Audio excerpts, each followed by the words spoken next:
Kami dari kelompok 3 ingin mempresentasikan hasil dari diskusi kelompok kami yang berjudul Testing dan Implementasi Sistem Rekayasa Software Berorientasi Objek. Sebelum kami mempresentasikan hasil diskusi kelompok kami akan memperkenalkan diri sebelumnya. Perkenalkan, nama saya Nofrian Tidiwati Purba dengan NIRAM 2018-0206. Nama saya Hendrik Suprianto Barasa, NIRAM 2018-02-0084. Perkenalkan, nama saya Ivan Edi Bang, NIRAM 2018-02-07. Kenalkan, nama saya Sudut Samora, NIRAM 2018-02-03-69. Nama saya Felix Rafael, NIRAM 2018-02-06.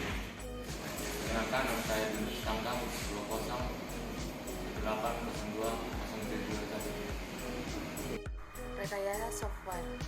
Rekayasa software atau rekayasa perangkat lunak adalah pengubahan perangkat lunak itu sendiri guna mengembangkan, memelihara, dan membangun kembali dengan menggunakan prinsip rekayasa untuk menghasilkan perangkat lunak yang dapat bekerja lebih efisien dan efektif untuk pengguna.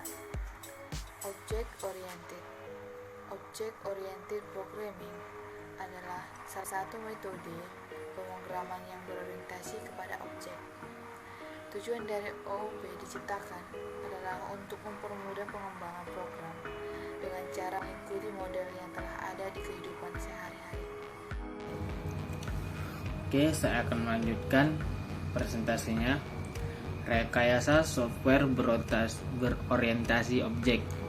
Sebuah sistem yang dibangun dengan berdasarkan metode berorientasi objek adalah sebuah sistem yang komponennya dibungkus atau dienkapsulasi menjadi kelompok data dan fungsi. Setiap komponen dalam sistem tersebut dapat mewarisi atribut dan sifat dari komponen-komponen lainnya dan dapat berinteraksi satu sama lainnya.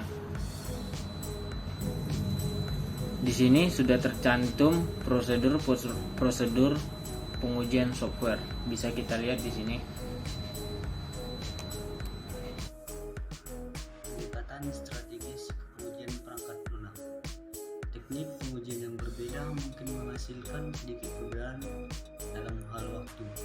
Pengujian dilakukan oleh pengembangan perangkat lunak dan proyek besar suatu kelompok pengujian yang independen. Pengujian dan debugging merupakan aktivitas yang berbeda, tetapi debugging termasuk dalam strategi pengujian. Masalah-masalah strategi: menspesifikasikan kebutuhan produk pada kelakuan yang terukur sebelum pengujian dimulai. Strategi pengujian yang baik tidak hanya menemukan kesalahan, namun untuk menilai kualitas program. Menspesifikasikan tujuan pengujian secara X perangkat lunak.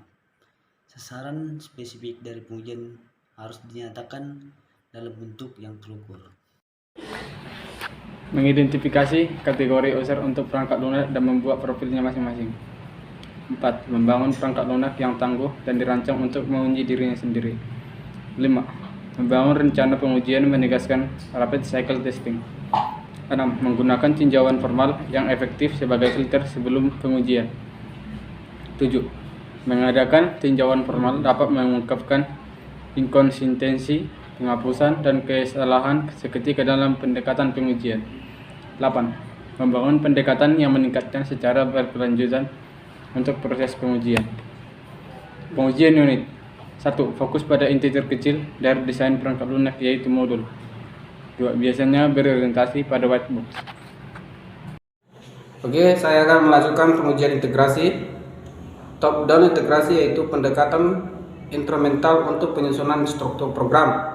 Program integrasi yaitu 1. Modul utama digunakan sebagai test driver dan sub yang menggantikan seluruh modul yang secara langsung berada di bawah modul kontrol utama. 2. Tergantung pada pendekatan perpaduan yang dipilih. 3. Uji coba yang dilakukan selama masing-masing modul dipadukan.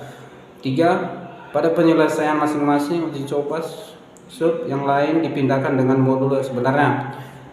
4. Uji coba regression, yaitu pengulangan pengujian untuk mencari kesalahan lain yang mungkin muncul. Button up integration, pengujian button up dinyatakan dengan penyusunan yang dimulai dan diuji cobakan dengan atomic modul atau modul tingkat paling bawah pada struktur program. Strategi pengujian. 1. Modul tingkat bawah digabungkan ke dalam klaster yang memperlihatkan fungsi perangkat lunak. Driver atau program kontrol pengujian ditulis untuk mengatur input, test class, dan output. 3. Cluster diuji. 4. Driver diganti dengan cluster yang dikombinasikan dipindahkan ke atas pada struktur program. Oke, sekian dan terima kasih. Ya, saya akan melanjutkan pengujian validasi. 1. Validasi perangkat lunak merupakan seri uji coba black box yang menunjukkan sesuai dengan yang diperlukan. 2. Kemungkinan kondisi telah diuji. 3. Karakteristik performasi fungsi sesuai dengan spesifikasi dan dapat diterima. 4. Penyimpangan dan spesifikasi temukan dan dibuatkan daftar penyimpangan. Pengujian sistem. 1. Pengujian yang dilakukan sepenuhnya. 2. Recovery testing atau pengujian dilakukan di mana sistem diusahakan untuk gagal dan kemudian diuji coba normalisasinya. 3. Security testing dilakukan untuk menguji mekanisme proteksi. Oke. Baiklah, sekian dari hasil presentasi kelompok kami. Jika ada salah kata atau salah ucap, mohon maaf. Sekian dan terima kasih.